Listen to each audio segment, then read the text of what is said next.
Simposium 8 akan dipandu oleh moderator yang terhormat Dr. Susilo Chandra, spesialis anestesi konsultan FRCA. Izinkan saya terlebih dahulu akan membacakan kurikulum vitae dari beliau. Dr. Susilo Chandra, spesialis anestesi konsultan FRCA, beliau lahir pada tanggal 23 Januari tahun 1955.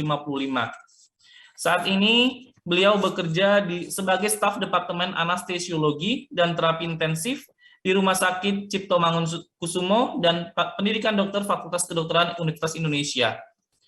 Beliau menempuh pendidikan dokter pada tahun 1980 di Universitas Indonesia dan melanjutkan pendidikan anestesiologi di Universitas Indonesia pada tahun 1988. Baiklah, langsung saja saya persilahkan kepada moderator dengan hormat. Terima kasih Dr. Khairul. Assalamualaikum warahmatullahi wabarakatuh. Selamat sore, salam sejahtera bagi kita semua. Mohon maaf saya mendadak menggantikan Profesor Nancy Margarita dari Surabaya karena beliau ada force majeure, mati lampu di rumahnya, mungkin karena hujan deras. Untuk itu terima kasih, kita ada dalam acara anestesia geriatri dan critical care. Tiba-tiba kita menyadari bahwa di anestesi itu ada satu fase di mana anestesi geriatri itu belumlah sangat diperhatikan. Untuk itu pada pertemuan kali ini kita akan membahas apa sebetulnya dan apa manfaatnya kita memahami mengenai anestesia geriatri. Sebagai pembicara pertama akan disampaikan oleh Dr. Jayanti Sari dari Yogyakarta dengan judul Fisiologi Geriatri. Untuk itu saya persilahkan Dr. Jayanti, waktunya 20 menit. Terima kasih Dr. Susilo. Bismillahirrahmanirrahim. Assalamualaikum warahmatullahi wabarakatuh. Sebelumnya saya mengucapkan terima kasih kepada Ketua maupun dan Panitia dari ID Medical Stadium Generale, juga Ketua Perdatin atas perkenannya untuk memberi kesempatan kepada kami dari Keseminatan Geriatri untuk menyampaikan topik-topik geriatri anestesiku, juga kepada Profesor Dokter senior dan teman sejawat semuanya yang berkenan hadir untuk mengikuti sesi ke-8, yang sesi terakhir biasanya sudah yang capek kalau diikutin dari pagi maraton gitu ya, tapi masih berkenan untuk tetap hadir. Gini, terima kasih sekali juga kepada Dr. Susilo atas kebersediaannya di dada in the last minute. Dr. Susilo berkenan untuk menjadi moderator, dan kepada presentan yang kedua Dr. Mayang Indasari. Ini ada Prof. Rita. Selamat sore Prof. Rita. Senangnya akhirnya bisa masuk. Terima kasih semuanya. Terima kasih Dr. Susilo. Jadi, saya izin untuk langsung presentasi ya Prof. Dr. Susilo dan semuanya. Saya izin share screen untuk materinya. Untuk saya topik yang diberikan yang akan saya sampaikan adalah perubahan fisiologi pada geriatrik anestesi dan kaitannya sama apa yang harus kita ketahui sebelum kita melakukan tindakan anestesi pada kelompok populasi ini. Tapi sebelum lebih lanjut kita membicarakan apa-apa yang menjadi konsiderasi apa perubahan fisiologi gitu ya, kita mesti tahu juga nih yang termasuk golongan geriatrik itu yang mana gitu ya. Karena beberapa antara WHO dengan yang kita baca-baca kalau di jurnal gitu juga yang kriteria geriatri juga yang ada beberapa. Jadi kalau menurut WHO yang termasuk geriatri adalah usia di atas 60 tahun, sementara kalau yang di banyak publikasi itu di atas 65 tahun itu baru dikategorikan geriatri. Dan sebenarnya di dalam kelompok populasi geriatri sendiri ini juga masih dibedakan dalam 3 kelompok, yaitu kelompok elderly usia 65 sampai 74 tahun, kemudian age 7 atau usia tua gitu ya. Elderly age 75 sampai 84 tahun, dan very old adalah di atas 85 tahun. Dan yang perlu diingat bahwa tua bukanlah suatu penyakit. Jadi dia merupakan proses dari atau fisiologisnya sebagai makhluk hidup untuk kemudian mengalami proses penuaan. Itu kemudian seberapa banyak populasi geriatri di dunia gitu ya, itu ternyata yang dari tahun ke tahun itu mengalami peningkatan. Itu kita bisa lihat dari ini yang saya dapat dari websitenya WHO gitu ya, dari grafik demografi dari kelompok berdasar populasi penduduk dunia berdasarkan kelompok umur. Dari tahun ke tahun meningkat. bahkan diprediksi dari sini dari tahun 2020, dari 2020 30 bahkan tahun 2100 di sini itu akan ada terjadi peningkatan kelompok populasi yang geriatri di atas 60 tahun. Itu tidak hanya terjadi di dunia, tapi juga terjadi di Indonesia. Kenapa ini bisa terjadi? Itu sangat dimungkinkan dengan adanya perbaikan dari pelayanan kesehatan, kemudian adanya ilmu-ilmu nutrisi juga yang membuat para geriatri ini, lansia ini juga yang makin tetap sehat gitu ya, dan kemudian adanya edukasi dan juga secara secara umum kualitas hidup geriatri ini makin meningkat, sehingga life expectancy-nya meningkat, yang otomatis juga peningkatan populasi geriatri sangatlah meningkat. Kalau kita perhatikan di sini di atas 85 tahun bahkan peningkatannya melebihi dari kelompok populasi geriatri yang lainnya. Nah ini dan ketika berbicara tentang proses penuaan, sebenarnya apa yang terjadi itu adalah ketika cadangan fisiologik atau fisiologik reserve-nya. Jadi sebagai individu gitu kita punya cadangan fisiologik reserve yang ketika bertambahnya usia, cadangan itu tuh kemampuan fisiologik reserve ini terhadap suatu stres itu makin berkurang. Yang harusnya kalau kita lihat gambar di sini, kalau dia masih muda dengan adanya suatu stres, misalnya injury atau kemampuan kompensasi fisiologisnya masih terjaga sehingga dia masih dalam keadaan kelihatannya tidak terjadi apa-apa. Tapi itu akan lain ketika dia menjadi lebih tua, bertambah usianya, kemudian sehingga reserve-nya ini makin terbatas dengan stres yang sama, gitu ya. Ini bisa yang berdampak pada adverse outcome yang tidak hanya membuat kelompok geriatri ini nanti menjadi masuk ke rumah sakit, kemudian perawatan yang menyebabkan lama morbiditas maupun untuk adverse outcome yang menimbulkan kematian. Nah, apa yang menjadi spesial karakteristik dari geriatrik? Bisa disingkat dengan REMS, Reduced Body Reserve, artinya kemampuan tubuh untuk itu tadi kayak physiologic reserve itu tadi makin berkurang. Yang kedua, atypical presentation, artinya klinis pasien misalnya terhadap suatu kondisi patologis tertentu itu tuh bisa yang berbeda dengan kelompok usia muda.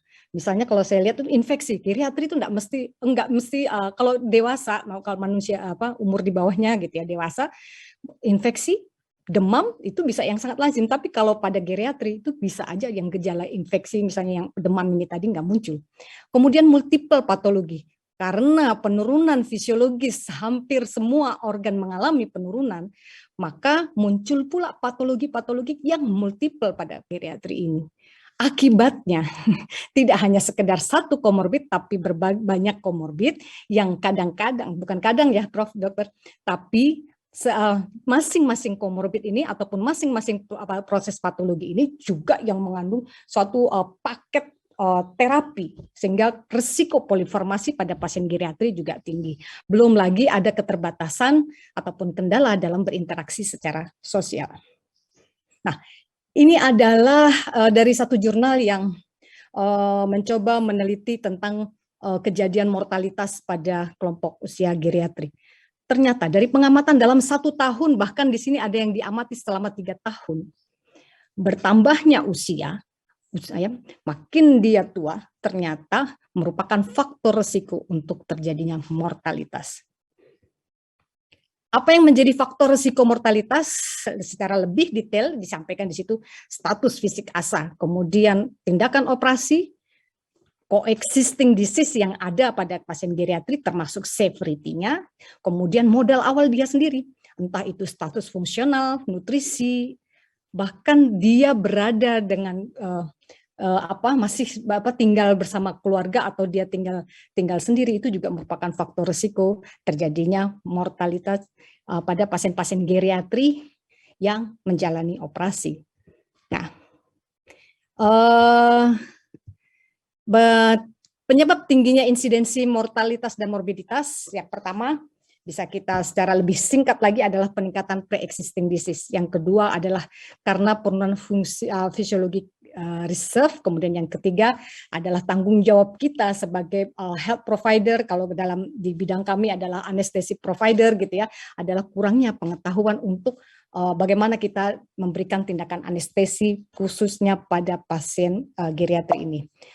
Ini kemudian apa-apa yang berubah fisiologi pada geriatri, sebenarnya secara umum bisa kita kategorikan ada perubahan fisiologik maupun sistem per sistem gitu ya. Kalau yang itu fisiologik adalah perubahannya adalah adanya perubahan fungsi autonomik maupun hemostasis seluler. Contohnya adalah temperature regulation, jumlah blood volume, kemudian perubahan-perubahan endokrin. Kalau kita ngomong endokrin, efeknya tuh bisa yang sangat sistemik, dan kita jangan lupa bahwa endokrin tidak hanya insulin, tapi juga ada tiroid dan lain-lain. Kemudian terjadi penurunan organic mass, jadi jadi secara volume, secara massanya sendiri itu juga berkurang. Contoh di otak, hepar, ginjal, tulang maupun otot-otot. Kemudian juga penurunan organik fungsional reserve-nya, ya, terutama untuk organ-organ vital seperti jantung dan paru-paru, yang ketika untuk dia normal aja dia sudah yang terbatas, ketika dia mendapat stres operasi maupun stres anestesi, tentunya ini juga menjadi masalah yang harus diperhatikan. Gitu. Dan ini perubahan sistem yang dari di atas ya, head to toe gitu ya, dari kardiovaskular, respirasi bahkan ke sistem imun, itu juga mengalami perubahan. Lebih detail itu sebenarnya banyak. Slide saya sebenarnya ada 44, tapi saya sebenarnya bisa saya coba singkat gitu ya. Cuman tetap yang saya tampilkan, cuman saya sampaikan yang highlight dari slide saya. Misalnya pada sistem kardiovaskuler, perubahan yang terjadi mungkin di dalam heart rate gitu ya, kemudian dari segi elastisitas dindingnya gitu, kemudian dari otomatisasinya di SA node kayak gitu, itu yang menyebabkan perubahan-perubahan seperti bisa pasien ini bisa yang meningkatkan risiko terjadinya atrial fibrilasi, kemudian perubahan untuk hemodinamik reserve-nya gitu ya. Dan ini juga yang di kardiovaskuler gitu, yang dampaknya pada anestesi, berarti pada pasien ini juga yang intinya adalah mudah terjadi hipotensi, terjadi bradikardi gitu ya. Itu yang tetap yang kita harus hati-hati. Dan pasien ini selain mudah, pasien geriatri ini juga yang tidak boleh mengalami basicnya kan dia biasanya kalau udah hipertensi karena terjadi pengkampuran atau sklerosis gitu ya. Jadi kan pasien geriatri cenderung untuk terjadi hipertensi. Tindakan apapun anestesi maupun operasi itu juga yang dijaga pada pasien geriatri, nggak boleh yang kemudian hipotensi nggak boleh, terlalu tinggi hipertensi juga nggak boleh, karena basicnya dia sudah hipertensi, tambah lagi manipulasi yang painful, itu juga yang dapat membahayakan pasien kita. Itu kemudian adanya perubahan-perubahan ini tadi juga yang kadang-kadang ada sedikit perubahan di EKG gitu yang mungkin buat dia normal atau tidaknya, kita juga yang perlu hati-hati. Kemudian dari faktor respirasi, ya itu bisa yang dari dindingnya, kemudian dari elastisitas dari alveolarnya sendiri, kemudian dari penurunan residual volume gitu ya. Nah ini juga yang dibuktikan juga beberapa parameter fungsi paru yang memang pada pasien geriatri itu dia menurun gitu ya. Yang bagi anestesi implikasinya adalah mungkin kita tidak boleh pasien geriatri juga yang tidak boleh dia relatif dia nggak boleh lama-lama hipoksia gitu ya. Terkait ini kemudian cara memberikan ventilasinya juga yang ketika kita lakukan pembiusan anestesi gitu ya, dia juga yang perlu manajemen khusus gitu ya. Dan mungkin juga mungkin kaitannya sama depresi respirasi pada pasien yang usia tua begini nih, itu juga kita mungkin menghindari penggunaan opioid, atau walaupun menggunakan kita mesti yang hati-hati. Nah, kemudian pada sistem genitourinaria. Nah, ini dari sini juga selain penurunan renal mass gitu ya, kemudian ada penurunan creatinine clearance, kemudian masalah peningkatan basal level ADH dan lain-lain ini tadi, yang kemudian kalau untuk tindakan implikasi pada anestesi gitu ya, itu biasanya kalau ginjal dikaitkan dengan fungsi ekskresi. Jadi apapun obat yang kita berikan gitu ya, Apalagi terlebih obat ini adalah obat yang berefek nefrotoksik, harus betul-betul kita perhatikan pada ini. Sebaiknya kita hindari. Kalau memang ada obat yang lebih aman, yang tidak menimbulkan kerusakan pada ginjal, jadi ginjalnya sendiri aja kan dia sudah mengalami penurunan, itu akan lebih baik kalau misalnya kita hindari. Kemudian kejadian renal insufficiency, dehidrasi, dan renal failure itu relatif common atau banyak terjadi pada usia geriatri. Nah, kemudian untuk genitourinary, kemudian untuk sistem gastrointestinal. Perubahan yang ada itu gastrointestinal, ketika bicara gastrointestinal itu nggak cuma satu organ, kita bisa dari esofagus, lambung, kolon, liver, biliary tract gitu ya. Yang masing-masing itu adalah sebagai berikut seperti yang ada di slide ini ya. Ini dari proses, bahkan proses metabolisme obat pun bisa yang berubah gitu, sehingga durasi obat juga yang bisa lebih meningkat gitu ya. Untuk ke anestesi terutama ini kayaknya tadi ada sebentar, efektif kolon pankreas, maaf. Nah ini, oke, ada weakening of lower esophageal sphincter, artinya pasien-pasien geriatri memang lebih berisiko untuk terjadi aspirasi, apalagi kalau pasien itu di anestesi, dibikin relax lagi sehingga sphincter itu jadi lebih loss untuk tonus sphincternya, jadi lebih berisiko tinggi untuk terjadi aspirasi. Kemudian pasien geriatri juga yang mungkin lebih banyak mengalami konstipasi, kemudian yang terkait sama tadi yang saya sebutkan adalah penurunan metabolisme obat-obat anestesi dan resiko untuk terjadi adverse drug reaction-nya juga yang lebih besar. Ini untuk gastrointestinal, kemudian untuk endokrin. Nah, untuk endokrin di sini perubahannya adalah ada peningkatan insulin, penurunan DHA, kemudian testosteron free, tiroid, PTH, dan vitamin D gitu ya. Yang intinya pada hormon-hormon baik itu pankreas, tiroid, paratiroid gland, adrenal gland, itu ya, implikasinya memang jadi yang nggak sama untuk manajemen anestesi pada pasien kita, persiapan pada pasien kita ini memang tidak sama dengan pasien-pasien yang lain. Pasien yang geriatri mudah sekali terjadi hiperglikemik, ya, dan pasien dengan keterbatasan fisiologisnya itu tadi, pasien kita juga tidak boleh dia jatuh dalam kondisi hipoglikemik maupun yang hiperglikemik, ya.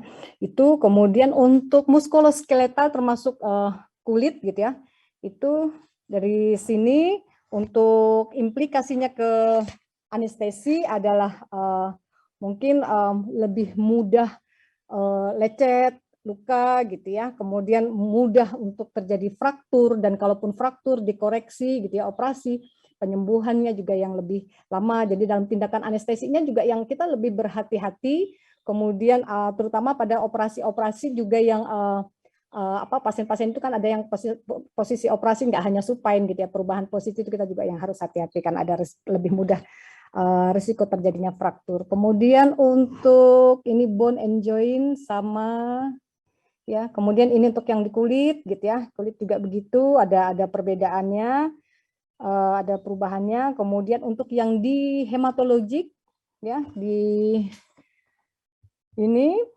ya, pasien geriatri cenderung untuk mengalami anemi karena dia memang terjadi penurunan retikulosis terhadap menjadi retikulosis to erythropoietin, kemudian erythropoietin penurunan produksi dari erythropoietin.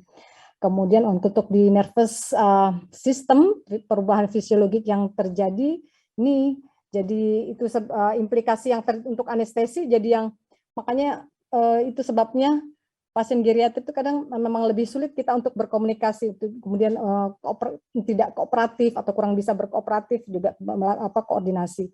Adanya gangguan fungsi kognitif juga menjadi salah satu kendala dalam menganestesi pasien geriatri, kemudian sensitif terhadap obat-obat yang efeknya ke sentral. Dan untuk itu diperlukan adjustment dosis untuk obat-obat anestesi ya. Kemudian ini masih tentang saraf. Kemudian untuk sistem imun yang intinya pada pasien-pasien geriatri ini memang terjadi penurunan dari fungsi imun. Ini belum lagi panca indera, baik itu visual, kemudian visus, kemudian pendengaran, ya, dan organ-organ panca indera yang lain. Nah, untuk temperatur regulation di situ juga pasien geriatri mudah sekali terjadi hipotermi karena rendahnya basal metabolisme, kemudian terjadi vasodilatasi skin blood flow, dan proses termogenesisnya sendiri dia sudah menurun. Sehingga mudah sekali pasien-pasien geriatri ini mengalami shivering, ya, dengan kebutuhan metabolic demand yang lebih besar, kemudian slow drug metabolisme, bahkan resiko terjadi miokard iskemiknya jadi lebih besar. Nah, bagaimana kita melakukan anestesi pada geriatrik? Tetap sebagai seorang ahli anestesi kita tetap dituntut menjadi dokter anestesi yang ideal seperti ini.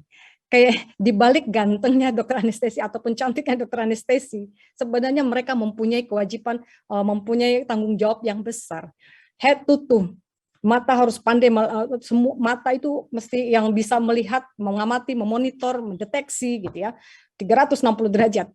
Leher bisa dileni, tangan harus bisa mengerjakan banyak hal, begitu juga dengan kaki dan yang lain. Nah itu. Dan bahwa tindakan anestesi itu tidak sama untuk setiap pasien. Apalagi secara normal dia pasien itu juga dia ada siklus hidupnya dari yang bayi, dewasa, anak-anak, dewasa, bahkan geriatri yang seperti tadi yang saya sudah sampaikan, bahwa di usia geriatri juga perubahan fisiologisnya juga yang banyak sekali gitu ya, sehingga dalam melakukan tindakan anestesi setiap orang, setiap individu itu tidak bisa diberlakukan sama. Tetap kita yang harus memperhatikan dalam hal ini adalah perubahan, salah satunya adalah perubahan fisiologis. Nah, ini kenapa harus kita perhatikan, karena memang komplikasi pada pasien tua atau geriatri itu juga meningkat. Kemudian juga yang itu tadi, atypical presentation itu tadi ya, memang yang sulit untuk dilakukan assessment, kemudian untuk recovery-nya kalaupun terjadi komplikasi, waktu yang diperlukan untuk recovery-nya juga yang lebih lama. Approach in geriatric patient perlu pemeriksaan fisik, mental, fungsi maupun sosial.